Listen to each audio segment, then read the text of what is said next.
Welcome, everybody, to the Bloker Joker podcast, brought to you by Pub Sports Radio. And it's 2020, Matt. It's a new year. It's a new us. It is. You know what that means?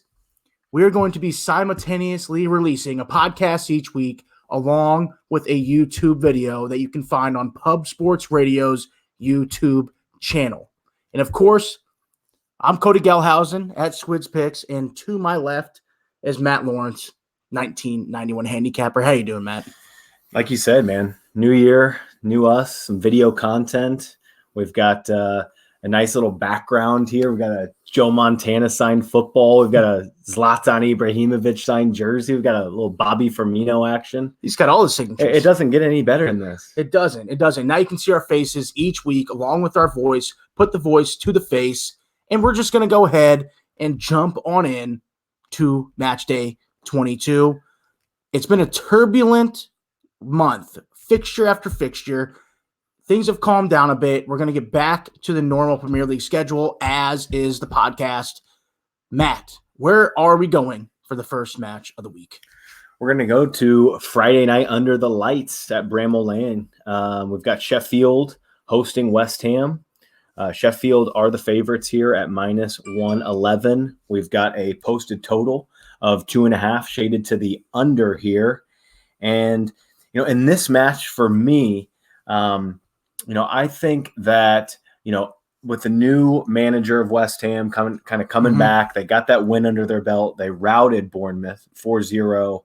A feel-good factor is now back. Maybe the bubbles are starting to blow bubbles around. Again in London. They are. But it's really a tough match to get involved with in terms of a betting angle to really find. The one that I found, just because it is, under the lights, it's going to be a, nationally televised game. I really like, both teams to score here at minus 120. That's where I would go if I had to play this one. But for right now, I'm just kind of sitting on the fence and passing. That's fair. And I'm going to take similar odds, taking a completely different angle on this one, Matt. I like the under 2.5 goals. I have it at minus 121. The reason I'm on this one, you have under 2.5 goals have been scored in 6 of the last 8 Sheffield home matches at Bramall Lane. They lock down defensively. It's going to be tough for a new manager and David Moyes to come in here and try to figure out this newly promoted side. I think it's going to be tricky for them. I don't think they'll have much going forward. I think Sheffield's going to stifle them. Under 2.5 goals have been seen in 4 of the last 5 away matches for West Ham. They're a pretty terrible team away from home, surprisingly, because their home stadium is crap, but they are worse on the road. I think Sheffield get it done here. They're just too well managed against with Chris Wilder, I should say. But I'm not one to jump in there against a new manager bounce, especially when it's David Moyes. Moyes making his return to the Premier League. I know it's just too hard to count him out. It really is. You can't, so I'm not comfortable doing it. You could see, West Ham get an early goal. That's going to throw Sheffield off. They can bomb forward, and it's mayhem, and there goes the under. But that's where I'm leaning. I don't even like the odds all that much, but if I had to go one way, that's where it is. Yeah, it feels like a 1-1 type of match. I think that draw is worth, a look. Exactly. Yeah, Chris Wilder, what a fantastic job that he's done in this first half of the year. Him and Ralph Hasenhüttl have been probably the 2 best new managers to this league this year, and they've been just so good. Yeah, I watched his presser after the match against Liverpool when they interviewed him, and it was, he's really, really a top manager. And but in this one, we're not seeing a whole lot of betting angles, not anything that we want to put our money on here. So I think that we'll move on to the early match on Saturday here. We've got Crystal Palace hosting Arsenal at Selhurst Park. And I'm going to say it right now, folks. This is the first consensus of this podcast. It is. It's something that we talked about a little bit before we kind of put our heads together here. And I think that Arsenal are worth a look at minus 118. I grabbed it already. The feel-good factor is back in London there for Arsenal. Feels great. And the team is starting to run a lot more. You can see it. The one thing that is a concern is you can see how tired they are after 80 minutes. I mean, they are just Arteta has come in. He's created this, the tactics that he has, and it requires a lot more running. than Arsenal are used to. Extreme. And, I kind of want to go back to the Leeds match. Leeds were all over Arsenal in that first half. But in the second half, Arsenal kind of flipped the script.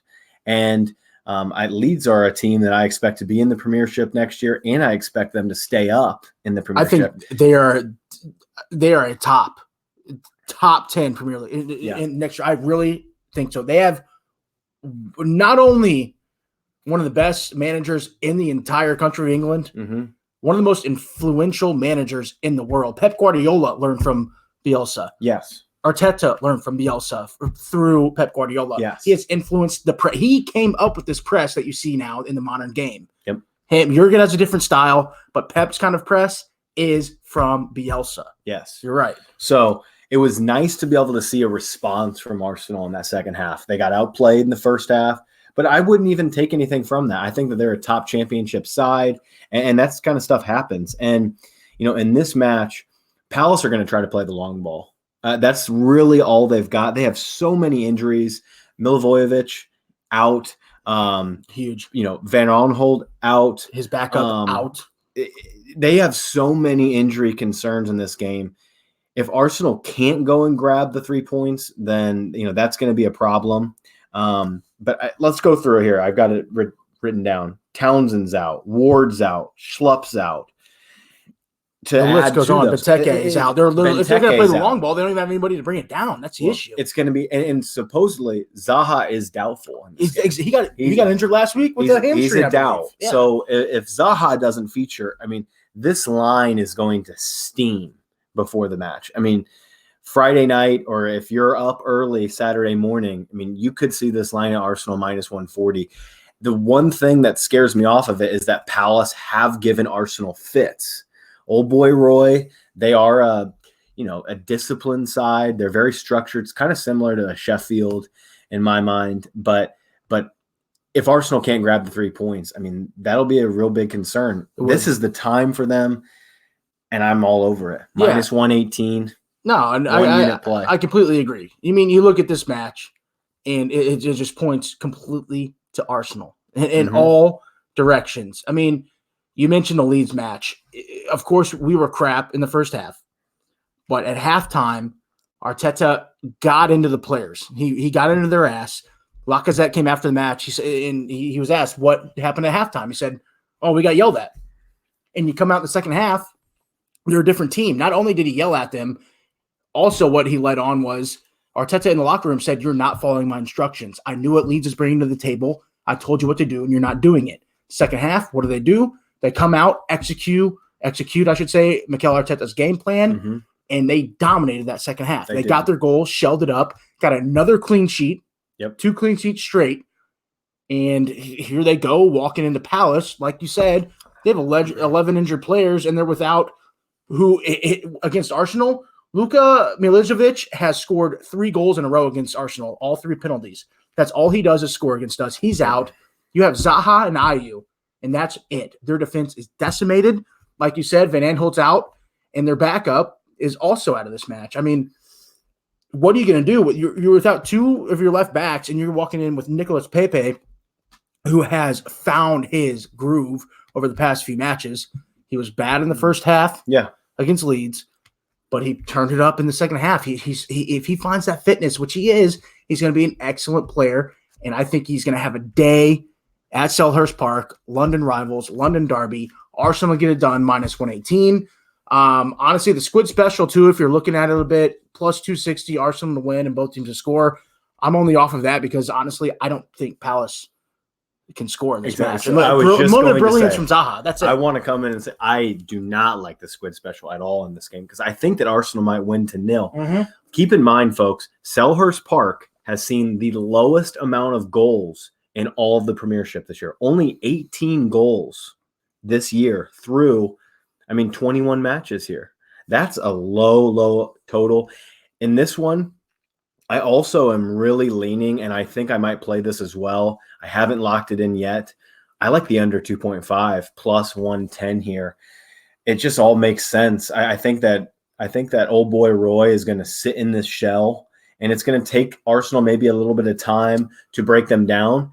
But I think that it's like a 2-0 Arsenal here. It could, but the thing is, like with Palace's defense are more brittle than Old Boy Roy's bones at this point. That's going to be a serious. But that with Arsenal can get 3-4 goals on it if they get an early goal, and Palace presses up the pitch without their central defensive midfielder and Luka Mihailovic, they are toast. I mean, they're putting out a Farmers team in the back line. No Sacco, 2 of their left backs. I don't know who's going to play left back. Yeah, because they have the 2 they have are injured, and the one they replaced Van Aanholt with was awful in his own right. Yeah, this is trouble. This is Arsenal all day. I think they have run riot on the pitch, and I think you see a beautiful day for the Gunners. I'm going to wake up early.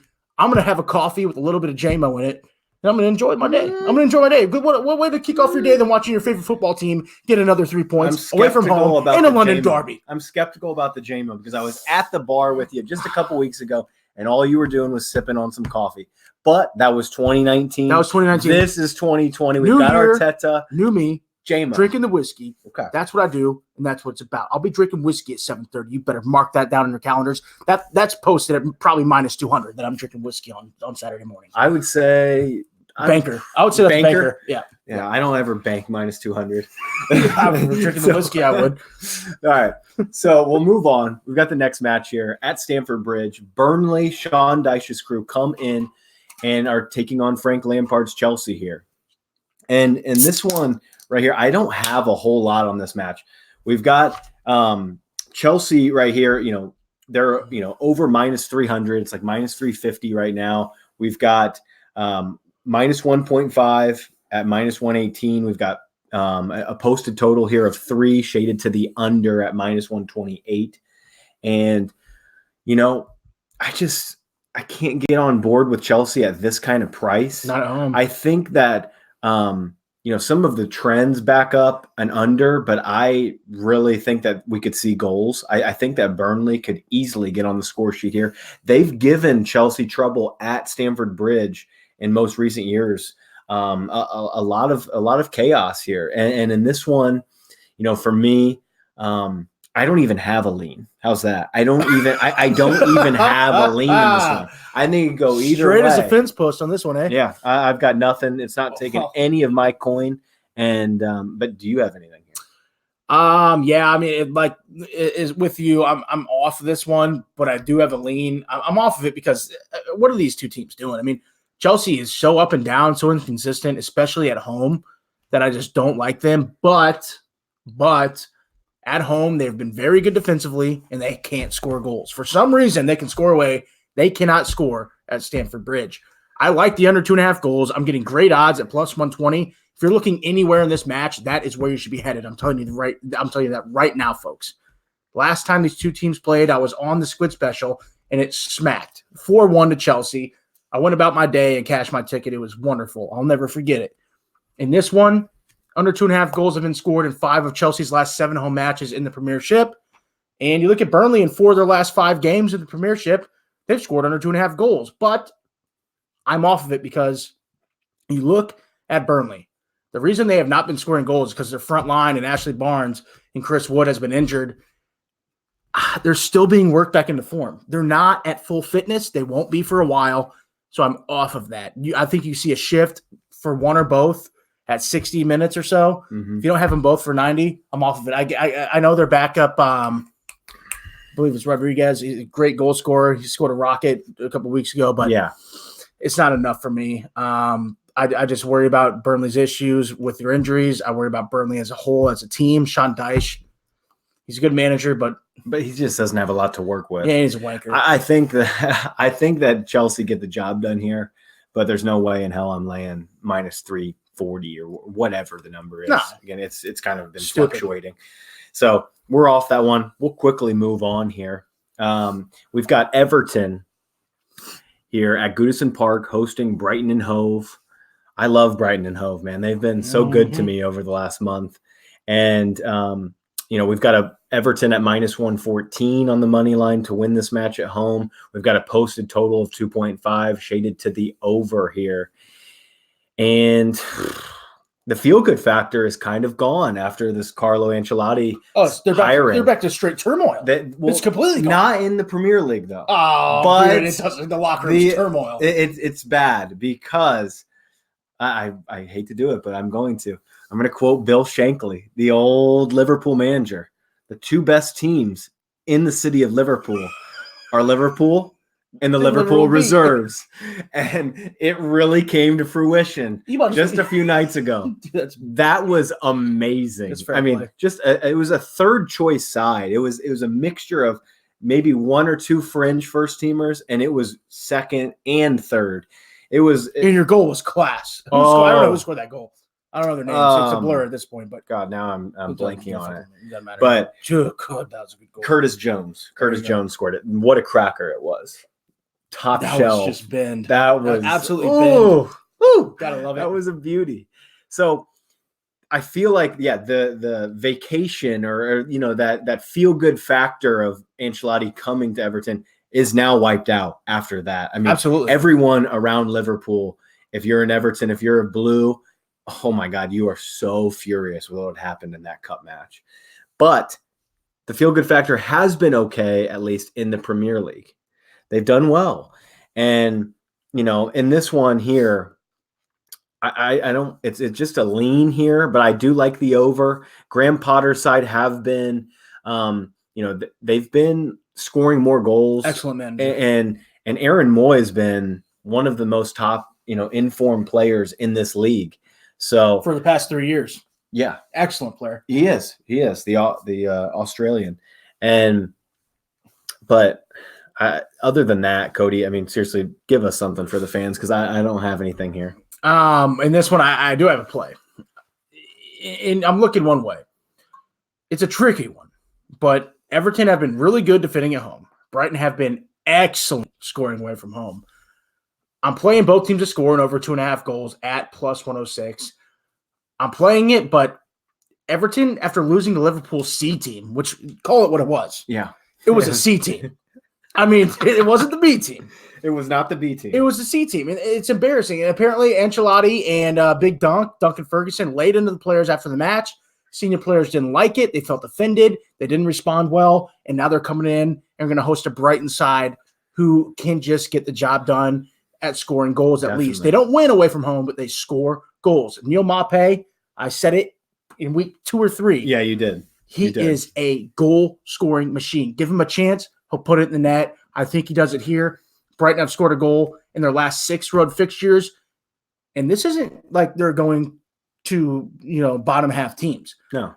Brighton on the road have scored at Tottenham, Palace, Arsenal, Liverpool, and United. That is incredible. Yeah. Those are the toughest places to play in the league, bar none. And you're going to tell me they can't walk into Goodison and get one across against Ancelotti and Big Dunk's depleted side who can't even handle Liverpool C team? No, my friend. But my worry here is, honestly, Everton getting their goal. That is where my worry is at. At home, they're not great at goal scoring. I think you're making a really case. The dog is starting to bark. I like the dog. That was what I was going to wrap plus up. 300. And that's what I have in my notes here. I think Brighton definitely come away with a point. And I wouldn't be shocked if they come away with all 3. The reason I lay off that is just historically they're so poor away. Yeah. They even recently they've been poor away, but come on. Everton are in dire straits. Jerry Mina, I know you liked him, but man, it's not a good. He's a bird brain. No, he's still he's got peanuts in his brain. He's got peanuts in his brain. He's just not a great defender. I mean, they just don't have much defensively. Even Lucas Digne, he's a great fullback, but even defensively, he's been a liability lately. Definitely. I just think that this is going to be both teams to score in over 2.5. And I'm getting plus odds. Deary me, I'm taking it. Yeah. No, I would not talk anyone off of laying a big price here on Brighton here. I mean, I think that plus 300 is worth a shout. These two teams are pretty evenly matched. In this one. Tell me if you see like Theo Walcott and Alex Iwobi in the side, maybe a Moise Kean. Tell me you're not going to sit there and take Brighton. Oh my God, Tell me you're not going to sit there and take Brighton. So wait, no. So today CIES Observatory came out. They do the projections of what players are valued. Great lads. Alex Iwobi was valued over Kevin De Bruyne. And yes, I said great lads. Yeah, I meant bad. Yeah, just because How is that? That's not even I don't possible. know. Honestly, 5 years younger, but that's the only thing I could think of. But he is valued at like almost 10 pounds more than Kevin De Bruyne right now, which is 10 million pounds more. Yeah, disgusting. Because we talked about this on the podcast a couple weeks ago. That was one of Arsenal's best sells that they've had. Dude, I would take a 50-year-old Kevin De Bruyne over Alex Wilby right now. I'm right there with you. I would take a one-legged Kevin De Bruyne over Alex Wilby. Same. I mean, that's embarrassing. Same. Whoever is their editor should just be canned. I don't know. I mean, they're just using some data and analytics, but I don't understand that one. So I think that we'll move on here. Criminal. Let's go to Old Trafford. Let's go to the Red Devils. We got United. Stinky old Devils. Huh? Manchester United hosting Norwich, which, Norwich, they're going down this year. I think we can all come to terms with that. It's not looking good for the Canaries. It's not looking good. The Canaries looks like Sylvester has got a hold of them. Oh, God. It's really been poor. They just can't keep goals out. We've got United minus 1.5 at plus 100, even odds here. We've got a posted total of 3. And this is another one, if I had to lean, I would lean on United, at minus 1.5 because Norwich, I mean, just look at that. They've conceded 41 goals this year. United, I mean, in that Manchester derby looked terrible just a couple days ago against City, but that is Man City. That is probably the best attacking team in the world, and they dusted them. But, I've got nothing here again. I really don't. I've got 3 plays. I really like him. I've given 1. Arsenal. I'm sticking to this. I don't have anything here. Well, you're probably going to rip me to shreds then because I'm playing Norwich plus 1.5 goals at minus 120. Not great odds. I'm taking the bottom table team, 20th in the position. Like you said, they've allowed more goals than anybody else in the league. By far. More than a Southampton team that allowed 9 in one match. But why am I taking them, you ask? United have been horrible.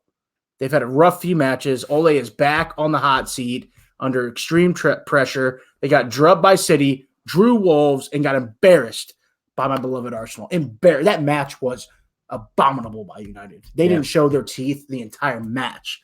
On the other hand, this Norwich side is sneakily picking up some form when they desperately need it.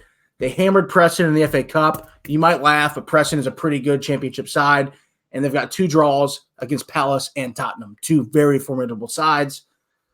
And the road woes have been well documented, but they saw a tough loss to Villa, and then they drew the Foxes at King Power just a month ago in their last 2 matches. I think they're starting to figure it out. They're starting to put their pieces together. And here's my deal. Norwich just needs a goal, in my opinion, to cover this thing. United aren't outright attacking people, and they're not outright scoring goals. I don't believe that's where they're going to get their juice. And there's one man that gives me hope on this Norwich team. Who is it? Cantley or Todd Cantwell. Yeah, it ain't Timo Pukki. Cantwell. It's Todd Cantwell. In July, he was valued at 1.15 million euro. And now, here we are in the middle of the season. In January, 6 months later, he's valued at 20 million. And that thing's just going to rise. No, I've already heard Norwich are asking for more than 30 for him. Jeez, oh, Pete. I mean, This is a player that he was nothing. And like we saw a tweet a couple of weeks ago, I think you commented on it too, where I said he's a perennial Premier League player. And what did he do the next day? Scored. He went to Palace and scored a goal. Yeah. What a lad he is. Man has got eyes in the back of his head. He's almost like a Jack Grealish where he can see everybody on the pitch, but if he's got the ball at his feet and has any sort of window, he's going to slot that ball in the net. He is the reason Timo Pukki has been so good is Todd Cantwell. He picks him out every single time in the box. Yeah. Extremely good player. I like him against United. He's a guy who is looking for a big move, and what better place to prove yourself than at Old Trafford? Definitely. Yeah, no, Cantwell, he really is kind of a poor man's like Jack Grealish. He needs to get more pub because he's just as good as Grealish. Really. And you look at like James Maddison. He played the exact same position in Norwich, in the exact same system, and did exactly what Cantwell is doing. Now, Cantwell is no Madison. Madison's way better on the ball and way better at his placement. But you can argue Cantwell is damn near a better finisher. He could find a spot on the bench. The Norwich attacking system, if you can do the job at that attacking midfield position, you're going to get your move. He needs a move. He will get one at the end of the year. Yeah. It could be a big club, if not a mid-table, but he ain't going to – he's not going to sink with the ship. No. He's not going down. That's for sure. We talked about that. Cantwell, he's going to probably a mid-table side next year. And, he's got a real opportunity here maybe for an England call-up for the Euros. He could sit on the bench. He's on the U21s. I mean, that's the thing. And it's pretty deep at that position. England's in need of like an offensive holding midfielder. Madison can't get minutes. Yeah. So it's going to be tough for him to get in. He needs an injury or two. Dele Alli picking up for him. Yes. But he's in a tough position. So good. Yeah. When you kind of talked, that's what I was just looking at when you were speaking, is I've got both teams to score in over 2.5 goals here at plus 110. I think that might be a really strong look here. I love that. I think that might be a really, really good look. Because I wanted to touch on no Harry Mcguire. He's injured. Harry Mcguire's injured. Old slabhead's injured. Yeah. That's gonna hit. That's gonna be trouble for United's backline. Now it's gonna be Phil Jones. Oh, Phil Jones was so horrible on the. Oh my God, was he horrible? It's gonna be Phil Jones, and he's just like what we've talked about in a lot of podcasts with Manchester City. When you see an Otamendi or a Fernandinho, when you see Phil Jones on the starting lineup, your eyes just light up. They just do, and so. But I think we've covered it there at Old Trafford.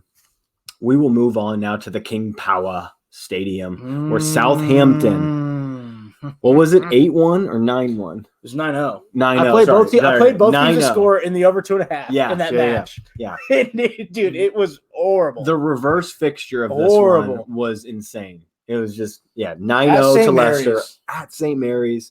Red card early, and it just my God, it was one-way traffic ever since then. And it was just insane. So, but we've got here Leicester City right now on the money line are minus 162. We've got a posted total here of 2.75 shaded to the over here. We saw 9 goals in the first one. We're not going to see 9 here, but can we at least see 3 or 4? So in this match, I'm not going to lay the minus 160 with Leicester, but if I had a lean, I would take Leicester and the under 4.5 goals. I think that this one's going to be a lot more cagey. I don't think that they're going to let Vardy in behind like they were in the first leg. But again, it's just one that I'm off of. Honestly, I completely disagree with that. I think if Leicester win, I see goals. You see goals. But I said this on the reverse fixture. The thing is, I'm going to go ahead and say this, and I tweeted it. In the reverse fixture, when they lost 9-0, before that red card, they were pushing the goal, and they were pushing after it for a while. But once you're down 7 goals, obviously you're kind of just sitting back. So I'm on this. It's a banker. I'm playing this for the second time this year. I'm going back to the well. I'm going to scoop the water, and I'm going to play it again. Minus 106, both teams to score and over 2.5 goals. Ralph Hasenhüttl. Is there a better manager in the league right now for a team that's 10th and below in the Premiership? I don't think so, my friend.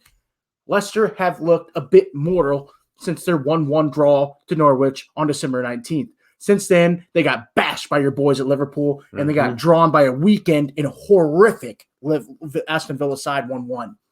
They have been a bit rocky. The boat's rocking, and I like Ralph Hasenhüttl step in there and plant his flag. I really, really do. You look at Leicester in the last 4 Premier League games, they have seen over 2.5 goals, and they've scored more than 2 in 13 of 17. They're going to get theirs. That's not my worry. It's not going to be Leicester. They're going to get their goals. They're at home. Come on, King Power. But Southampton have scored. Seen both teams have scored, in 12 of the last 16, and they've scored at least 1 goal away in their last 12. They do not back down. Danny Ings is 3rd in the Premiership right now in scoring goals. He is showing no signs of slowing down. Sorry, Liverpool. Maybe should have held on to him and sold him for a little more dough. Yeah, that's okay. Looking for a jab. Looking for a jab. Yeah, there's no jab there. But what is he? It was like a little left jab, maybe. But the thing is, with Danny Ings, he was not very good over the past few years. You can see brilliance, but he has really found form. Ralph Hasenhüttl is so good at motivating his players. Yeah, he is. There was worry after the 9-0 loss. Can he get to his players and get them to start playing real football? He did, and I really like this spot. Over 2.5 goals have been scored in 5 of the last 6 away matches in all competitions. They give and they get. That's what Southampton does. Mm-hmm. And as I've said, in their last, 4 matches, they picked up 10 points after the last 12. Yeah. They're rolling. Yeah. They're a very good side. Here, hand me one of those Bud Lights because I think I might crack on here, and I'm probably going to join you on that one because I think that Hasenhüttl is kind of a Jurgen Klopp Jr. He really is cut from the same cloth. They both came from the German league, and he likes to play heavy metal football. So I think I might join you on that one. I think because that one, everything backs that up there. Yeah, and the thing with Southampton is everybody saw them dropping just a month ago. Like they were seriously in the battle for relegation. They're going to finish top 10 if Ralph keeps it up. Yeah, it's crazy. And you got to think about a revenge factor here too. Getting beaten down. That was the most brutal beat we've seen. Embarrassing. Probably it was the most embarrassing. Years, it was the most embarrassing thing, a decade, in my opinion, since Arsenal lost 8-2 to United. Mm-hmm. That was probably that's it right there. This is the most embarrassing result in probably the last 8 years of football since that loss. Wow, that Bud Light hits different. That Corona wine, it's like that's a beer for the beach. I know. It's winter. I know. Come on, man. All right, we pretty much slapped that one down. Yeah. Banker -106. I'm joining you. I'm gonna hit that one for 1 unit. Let's go. I like that play. All right. Go to the bank with that one? I'm not going to take it to the bank. I don't have anything on the bank. I'm just happy to finally kind of get off this half unit train. There was just so many fixtures this last month that I was playing it really cautious. And nobody wants to ride on the half unit. No, you don't ever want to be on the half unit train. The subway in New York is just dirty and like you don't want to be there. Yeah, you don't. It's not fun, but it's a smart thing to do. It's like instead of driving drunk, instead of like driving drunk, you just take the subway. So, but we will move on. What do we have next? Cody? We have Wolves at the Molineux hosting Newcastle, and we've got Wolves. Can we pull up the most recent odds here? Mm-hmm. I know Wolves are -220, which is pretty inflated here. I'll go ahead and just take the reins on this one. Tell me about the match first. Yeah. I'll break it down at least. Wolves -222 on the money line. If you want them at -1, you still have to pay -130 here. We got a posted total of 2.5 shaded to the under here. If I had to play this one, I think it might be Wolves win to 0. Yeah, I don't think that Newcastle can score here. That's my thing. I'm gonna go ahead and just jump in and tell you what I think because I don't have much. That's why I want to do this. Yeah. You have two teams walking into this fixture in poor form.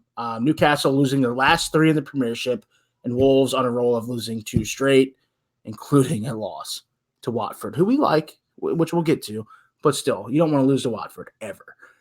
In Wolves' last 11 matches, 13 have seen both teams to score, including 5 of their last 6 at home. So obviously that's where my lean is at. It's such a slight lean at +117. The reason it's such a slight lean is I don't trust Newcastle. I just don't. I just trust anybody else over Newcastle. Like they're so inconsistent offensively. The record signing Joe Ellington, he's been booed off the pitch the last match. I'm just not there. Yeah, that's it. That's all I got. No, I think that this is a pretty nice shout here. +115 on Wolves win to 0. Newcastle. If you look at the goals tally this season, I saw somebody today on Twitter talking about how he projects Newcastle to be the lowest goal scoring team in the league. And I thought that was a great shout because we were here through 15 weeks and half of their goals were scored by defenders. And so this team can't find the back of the net. Wolves can. Wolves probably roll here. But I just can't lay the 222 on that. But I think that Wolves win to 0 is I think that might be worth something. This is the thing. Like, go ahead, like walk down the street or drive, go to Taco Bell, give me 10 bean burritos. Just go ahead and do it. Just give me 10 bean burritos. I trust my farts the next day more than Newcastle scoring a goal. Well, that's how much. The farts are like minus like 400. Oh, dude, I could duke my pants at any moment after 10 bean burritos out of your mind. Come on, man. Well, that's a lot, man. Jesus. Stop making our listeners like sick to their stomach right now. Well, I'm going to Newcastle right when I leave here. So All right. So we've got now we're going to carry on to the last of the Saturday matches. We've got the big boy here. It's the mecca of match day 22 here. We've got Jose Mourinho's side hosting Jurgen Klopp at Tottenham Stadium, which is just such a wank name. Really is. Like, get something. Find something. Anything. White Hart Lane was an awesome name. Oh, great name. It was a great name. It really was. So, but in this one, we're seeing some real inflation here on Liverpool. Now I'm looking at minus 150 now on the road. And I got to say, guys, I did some research on this. This is the shortest price that Liverpool have ever had to a top 6 side, like on the road. No shit. Yeah, this is they haven't been favored on the road one time this year to a top 6 side. Even against Leicester, they were slight. You could get a plus price back. It's pretty amazing. It's incredible. It's incredible. This is the shortest price Liverpool Football Club have been to a big 6 side in the history of their Premier League. The history. They have not been favored on the road like this. Not like this. Not at minus 150 to a top 6 side. As a squad right it now. does. That's all it speaks and that's what we're going to start to dive into here. So when we've got a posted total of 3. Liverpool, when I wrote it down at the beginning, they were minus 137. Now we're seeing minus 150. We've got Harry Kane out, he's going to be out. He's not going to train until April. We've got Ndombele, doubtful. Sissoko's out. Harry Winks, doubtful. The only thing that you can say about Tottenham is that they get Heung-min Son back. But one thing I want to say here is that Poch in the Champions League final here, Liverpool were minus 180 to minus 190 in that match. He sat Kane in that match, rightly so, because I don't think that Kane fits. No, he was fresh off injury. But I think that Kane doesn't really fit. I knew you were coming. I was about to remind you of what you said last time. He doesn't fit into this type of game plan. Yes, Kane holds the ball up well. They're going to need to play on the counter attack. Yeah, they will. That requires Son and Lucas with Eriksen in the middle and Ali, of course. For this match, it might set up actually better for Tottenham, but they're so bad. That's not going to keep me off of this one. I'm on Liverpool and the over 1.5 goals in the match. I got that earlier at plus 100. Now you're seeing minus 110 on that. I love this one. I think that goals should be scored as long as Mourinho doesn't, pull off some, park the bus classic like he's been known to do. He knows how to kind of mess these games up. But Jurgen Klopp has a great record against Mourinho. That won't matter. It just seems like one-way traffic here. Can I see Tottenham get on the score sheet? Of course, they're a top, the side, but I think that Liverpool in the over 1.5 goals is really worth a bet here, and it's a bet that I've already placed. No, I'm with you here, and I don't think it matters, honestly, what Jose Mourinho does. If he wants to park the bus, Jose's going to go right around the bus. That do people if you've watched Liverpool extensively, they can play against any game plan. There's no other team in Europe that can look at a team and within the first 20 minutes say they're doing this, we're going to do this. That's why Jurgen Klopp is the best manager in the world. Yeah. He does not sit here and pound a game plan into his players. He's got multiple tactics. He can adjust, and so can his players, to what they're doing on the pitch each week. They want to have possession, they'll take possession. You want to push against them, they'll counter you. That's the best. It's a lose against Liverpool. It's a lose-lose, and like you said, this Tottenham side is very depleted. and you don't have a rock. If you don't have a rock in your midfield, Firmino is going to run riot. Firmino is going to just absolutely take them and pull them to bits. I mean, Mourinho came in, and I'm the first one to admit I was wrong. Jose Mourinho has done nothing to improve this side. Nothing. It was promising at the beginning. He needs a result. He won't get it. Like I said, they look no better than they did under Poch. They lost to Southampton. They drew to Norwich, and they got blanked at home against Chelsea. That's not a good look. I think they score here, but I think they get absolutely decimated. I see Liverpool 4-1, 5-1, 4-2. I don't think it's going to be close.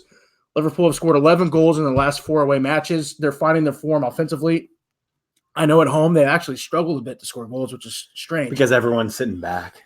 But away, they just get that magic where they're almost more free. They almost trick you where you think you can hold the ball, and that's when they're at their best. If you hold the ball against them and they take it from you, Wijnaldum, Henderson, Milner, Keita, anybody in the midfield, Fabinho, if they get the ball on their feet, they're looking to the wings. They're going to shell the ball over, and that's where they're going. Yep. This is a horrible matchup, in my opinion, for Tottenham. It's horrible. It's been cagey against them. I feel like these two teams have played each other so many freaking times over the past 2 years. They have, yeah. But I don't see it being that 2-1, 1-1, 1-0, whatever you've seen over the past year. I don't have it in front of me. This could be one-way traffic. It's going to be. Really, but I think Tottenham are too good not to score. Like you said, I don't agree with the no Harry Kane deal, but I get where you're coming from because I think they squeeze one through the wings. I think Liverpool will turn the ball over. The fullbacks for Liverpool push way too far forward, where if you give Heung-min Son or Lucas space, they're going to kill you. Yeah. No, and they will. So I think this squid special, I haven't even said it what my play was, or not my play, but my lean. The squid special lean, Liverpool money line, and both teams to score at plus 210 is just too good to pass up. I would play it, but the odds are not there for me. I like it at 250 plus. One thing I want to comment on is Liverpool are on 5 consecutive clean sheets. Since Joe Gomez has been reintroduced after the Lovren and Matip injuries, it's been really great for them. And Gomez, he should be taking the center back role. He should. And he has thus far.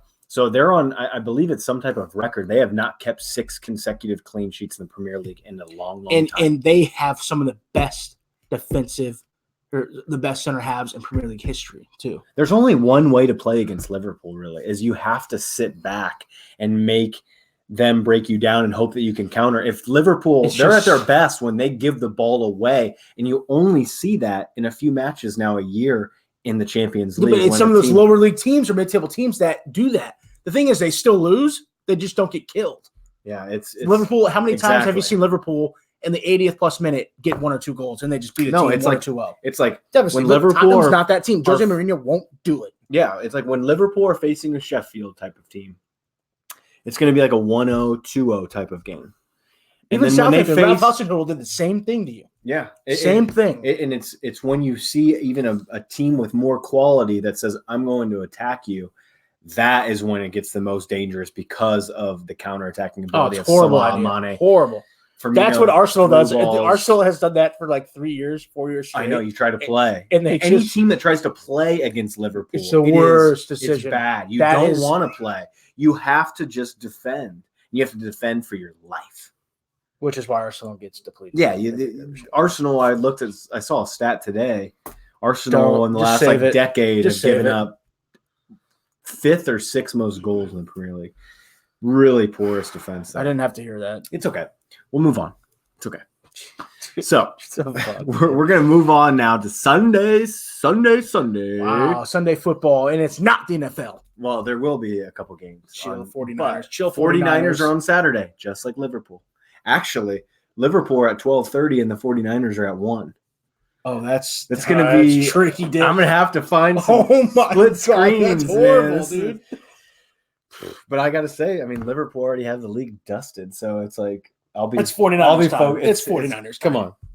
Come on, boys. Oh my! We need this one. This against Kirk Cousins, man. Oh, if you had the Giants, you'd be pretty much hitting on all cylinders right now. Oh my gosh, I know. San Francisco Giants, by the way, not the New York football Giants. Yeah, we don't know. So let's carry on here. This is another play I like. This is my third play. And, pretty much all my plays are under minus 120, which is what I love. We've got Bournemouth hosting Watford at the Vitality. We've got to pick them here. And this one is interesting. If you've been following Squid and I at all over the last few weeks, we both think that Bournemouth are just a straight fade side. And here's our second consensus play here is I'm on Watford at a draw no bet. If it draws, I get my money back. One thing I want to say is this fixture has seen in the last, I want to say about 5 years, has seen the draw happen 75% of the time. Pretty remarkable how many draws have been happening here. Watford have not lost to Bournemouth in 8 of their most 9, though. So that's what it's either been Watford or it's been a draw. Yep. And under Nigel Pearson, this squad has started, they've really great manager. It's been great. It's been great. Can he dig them out of this hole? I think he can. He's starting to play Decore up higher. And that's been a really nice adjustment. Which I didn't think he could do that, to be honest. Yeah. I didn't think so. He can. Decore he's not world class. He's always been he's always been their most class. Talented player. One of their most talented players in the midfield. Yeah. But I didn't think he had the ability to play forward. You're absolutely right. You're absolutely right. And absolutely obviously right. Deeney coming back into the side to be able to hold up the ball. Ismaili Sarr, the Senegalese forward, is pacey as all get out. And, when we're talking, I always hate to bring him up. De La Feu, I think he's a wanker, but he's been fine. What is wrong with you? I just don't like him. Don't like him. I don't know about him because he's just played on so many teams and he's just, I don't know. He's never been the worst player. The man is giving his all. He does for give it all. A freaking bottom table Premier League team, and you're going to say you don't like him? He has no end product. That's my only issue. He's a great dribbler. He can play on the wing a little bit, but he has no end product. Anyways, let's break this down here. I have end product.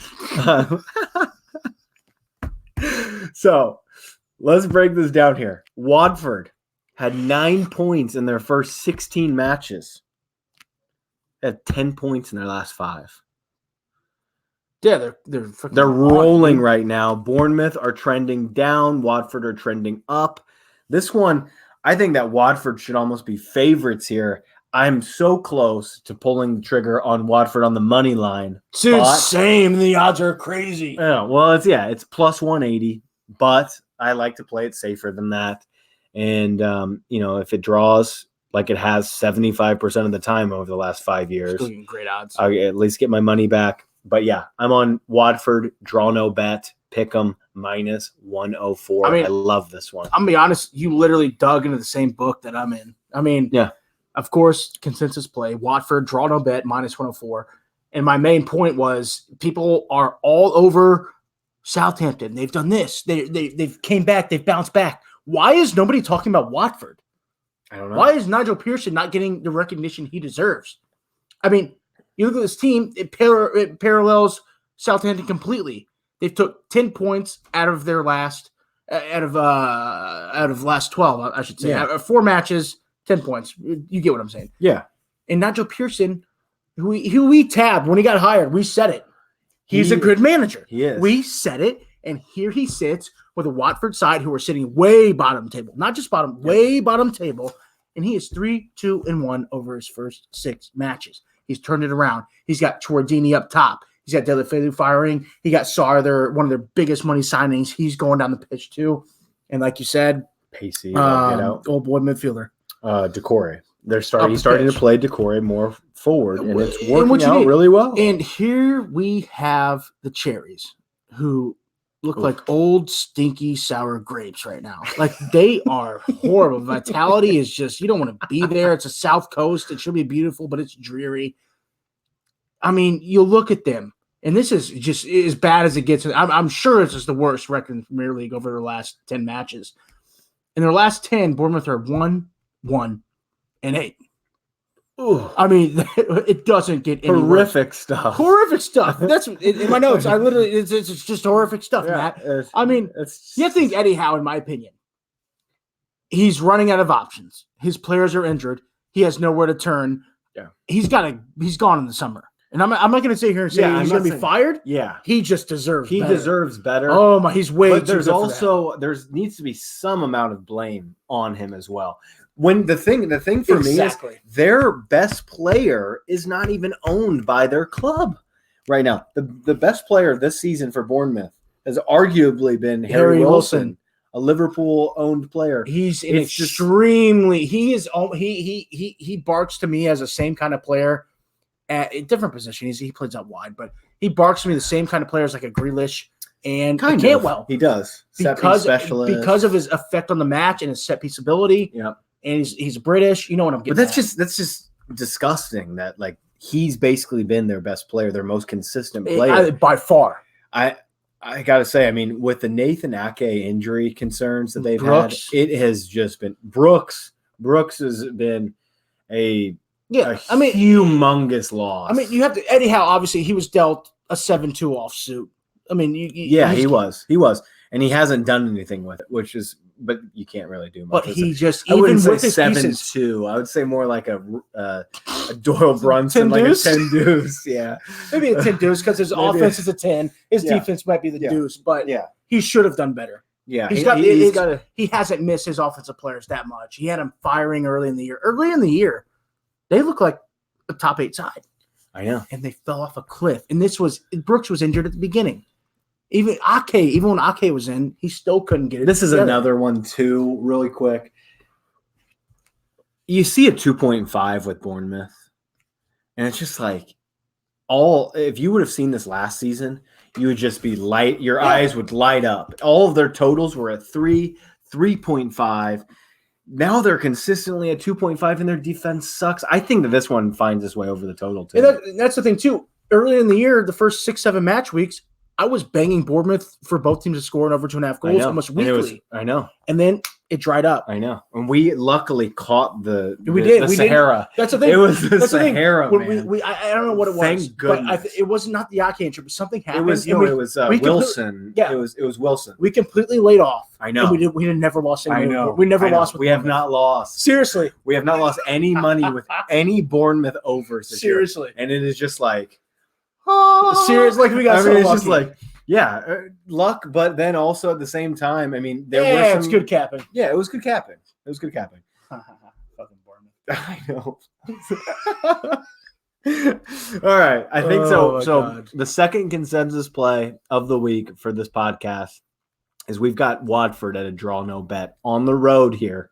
They've got to go and they've got to go and find their way. You know, this is the Cracker Jack box of all of the Premier League stadiums here. And the vitality for Bournemouth. It's a Cracker Jack box, and I think they find their treat in the bottom. I think so too. And that treat is 3 points. I think Decore scores. So we'll kick on. We'll kick on though. So that's our second one. The first one was Arsenal. Last match of the week. Here we go. We're already here, man. It's the last one. It's kind of sad. It is. It's been a great pod. What am I going to do with the rest of the night? I know, but we will find something. We've got some extra Bud Lights. But all right, so we've got Aston Villa hosting Manchester City. Villa, we're going to just talk about it more in the handicap perspective because Manchester City are laying 500 here. We've got City -2 at -130. They're still shaded here. We've got a posted total of 3.75 at -110 on both sides here. Man, oh man. I mean, this match, sucks. It sucks because really, I want to say this: if Villa were fully fit, I would be all over the both teams to score here. I'd be all over it because this is a play that I've been rocking with. I actually hit this play the first time that they came out. It was both teams to score in this match. Was that 3-1? Let me double check. Let me double check that. I could. As you're checking, I'm going to go ahead and just say what I have to say about this because it's not much. Poor Villa. I mean, poor Villa. They got crushed over the break. Like, they got decimated. And you'd be surprised because they come from the championship where they play so many matches, just so many matches, and they held strong. They had a good record last year with their injuries. But here we go. Last week, they lost Wesley, fantastic forward. Out for the year. And Tommy Heaton, both just shredded their ACLs. Knees done. Surgery's happening. We'll see him in a year's time. Horrible news. Less than that nowadays with the modern medicine. Yeah, maybe They'll be ready for the start of next season. Yeah, it's going to be fun to see them in the championship at the start of the season next year, huh? Our favorite boy, Johnny McGinn, fractured his ankle a few weeks ago. He's out. That leaves one man and one man only to literally shoulder his team going forward, and that's Jack Grealish. And it's not enough, man. El Ghazi, what are you going to do? El Ghazi, they're backup forward. Sucks. Who's their backup forward? I don't know. Well, they're supposedly, they're going to sign. They're looking at everybody. They're looking at Batshuayi, which has been at every single club, it seems like. I mean, man over Europe. Passed around more than a $2 stripper. It's just not going to work. I mean, luckily they're getting Tyrone Mings. He's back. But it's Manchester City. Honestly, it does not matter. It doesn't matter. This is going to be a City rollover. I have City at -2, like you said, at -131. If you're playing that, I don't think that's very smart. Is that a play or a lean? Oh, it's a lean. I think if you're playing that, it's not very smart. I honestly think that it is smart. It's not a play for me right now, but man, oh man, I could see myself playing this one. I think that this is one-way traffic. I think that at Villa Park? This total, yes, it is, because they have nobody. When you talk about McGinn, you talk about no striker in Wesley. I mean, this is a real problem. I mean, who's going to be Tyrone Mings just came back for his first match in the League Cup against Leicester. The total tells you everything here. The total's basically set at 4. Yeah, the City's going to win 3-0, 4-0. This is a 3-0 City romping. Oh, my God. They don't have a forward. They literally don't have a forward. This is going to be a real problem. And I feel bad for Grealish. We talked. Oh, I don't feel bad. He's going to make his move. He's going to a top side. But I do feel bad because he is a villain through and through. I mean, that's where he is. He's about to be. What I've read, he's about to be a gunner through and through in about 6 months. Wow. He should take the place of Ozil. He should. Ozil just has legs are gone. That would be a great move, actually, because you could probably sell Ozil and get Grealish for pretty much a straight swap. Exactly. So I would do that. With wages considered, we'd make money. Yeah, exactly. So it's a lean. It's a pretty heavy lean. So if you're on the fence with this one, definitely rolling with City here on the handicap -2. I think at worst, you get your money back here. Really. I mean, you should. I really think so. I just see spots freak me out. If we're going away from home to Villa Park is so tough to go to, in my opinion. Yeah, that's why it was at the beginning of the year. It is not right. anymore. It's going to be a City romping. This is a City romping. It is. So that's it. That's it. So you want to just break down your plays real quick for the listeners? Let's or you want me to go first? I don't care. I'll break it down. Okay. First play, consensus play. Palace hosting Arsenal. Arsenal on the money line at -118 is what I have on my book. My boys are going to roll. Please. We move down the list. Everton at Goodison Park. We're going to host Brighton. I like both teams to score and over 2.5 goals at +106. Got to love plus odds. Manchester United. They're going to host Norwich. Norwich +1.5 goals at -120.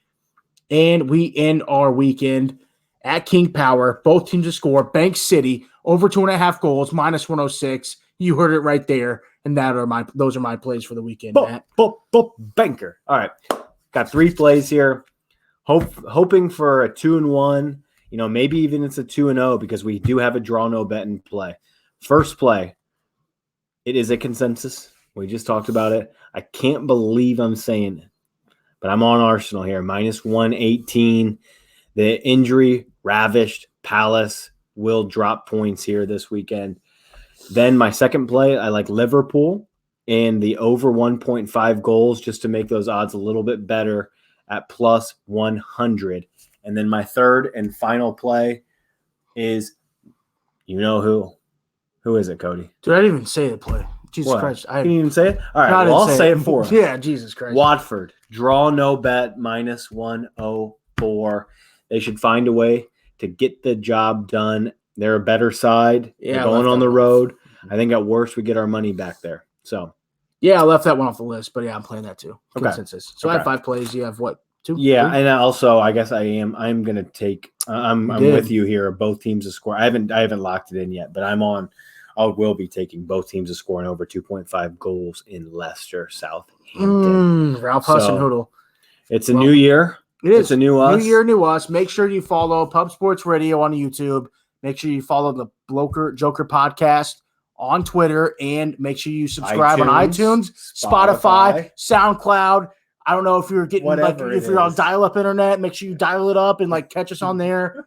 But that's where we're gonna end this one. Thank you for listening to us. It's match day 22 in the Premiership. Let's make some money and have a great weekend, everybody. Get in. Goodbye.